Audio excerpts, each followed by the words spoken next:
تخيل معايا كده، ايه هو الشيء اللي يقدر يسافر آلاف الأميال ويعبر المحيطات في ثواني معدودة من غير لا فيزا ولا جواز سفر، وممكن بسببه ينقذ حياة بني آدم أو يحل أزمة كبيرة لعيلة كاملة وهو لسه في مكانه؟ فكر في السؤال ده كويس وخليك معايا لآخر الفيديو عشان تعرف الإجابة اللي ممكن تغير نظرتك لحاجات كتيرة بتستخدمها كل يوم. أهلا بيكم يا شباب في فيديو جديد. النهاردة مش هنتكلم عن مجرد برامج بننزلها على موبايلاتنا وخلاص، احنا هنتكلم عن ازاي التكنولوجيا دي وتطبيقات اتحولت من مجرد رفاهية لأدوات أساسية بتمشي حياتنا.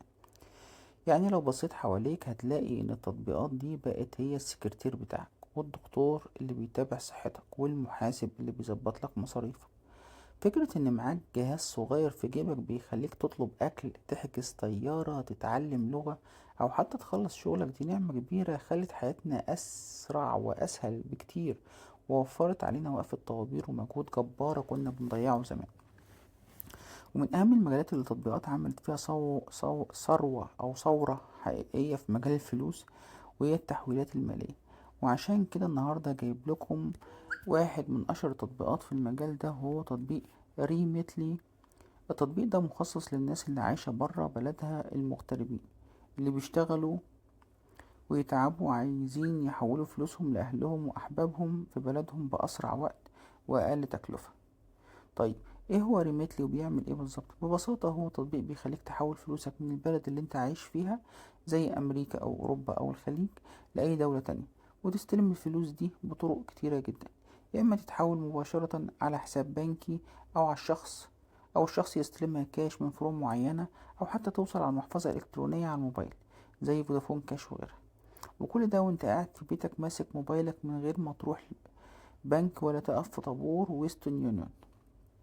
عشان تستخدم التطبيق صح وتستفيد منه، الموضوع بسيط جدا. اول ما بتنزل التطبيق وتعمل حساب، بتختار البلد اللي انت هتبعت منها والبلد اللي هتبعت ليها، وبعدين بتكتب المبلغ. وهنا ريميتلي بيتميز بحاجة حلوة قوي، بيديك خيارين: اسمه ايكونومي وده بيبقى مصاريفه قليلة جدا، او مجانية بس التحويل بياخد من 3 ل5 ايام، وخيار تاني اسمه اكسبريس وده لو مستعجل والفلوس بتوصل في دقايق بس بتدفع رسوم بسيطة زيادة. بعد كده بتدخل بيانات الشخص اللي هتبعت له وتختار هيدفع لك ازاي، فيزا ولا حساب بنكي، وتدوس ارسال. وميزة التطبيق انه بيبعت لك اشعارات خطوة بخطوة لحد ما الفلوس توصل في ايد المستلم. طيب، ايه اللي خلانا نستخدم ريميتلي ومميزاته ايه؟ اهم ميزة هي سعر الصرف. التطبيق ده غالبا بيدي سعر صرف اعلى من البنوك وشركات الصرافة العادية، وبالذات في اول تحويل ليك بيعملوا عروض قوية جدا. كمان واجهة التطبيق سهلة جدا وبتدعم اللغة العربية، وفي شفافية، يعني بتعرف المستلم هيوصله كام بالظبط من غير خصومات مستخبية. والميزة الأهم هي الأمان، لأن الشركة مرخصة وموثقة عالميا. بس زي ما بنقول الحلو ما يكملش، وعشان أكون أمين معاكم لازم نتكلم عن العيوب من خلال تجارب الناس كتيرة وتعليقاتهم على البلاي ستور. العيب الأكبر اللي بيواجه البعض هو إجراء التحقيق. أحيانا التطبيق بيطلب منك صورة إثبات هوية أو كشف حساب، وبيعلق الحساب فجأة لحد ما ترفع المستندات دي، وده ممكن يعطل تحويل مستعجل ويحطك في موقف محرج. كمان خدمة العملاء أحيانا الرد بتاعهم بيبقى بطيء لو واجهتك مشكلة معقدة، وفي ناس اشتكت إن أحيانا سعر الصرف بيتغير فجأة لو سبت العملية مفتوحة فترة طويلة من غير تأكيد.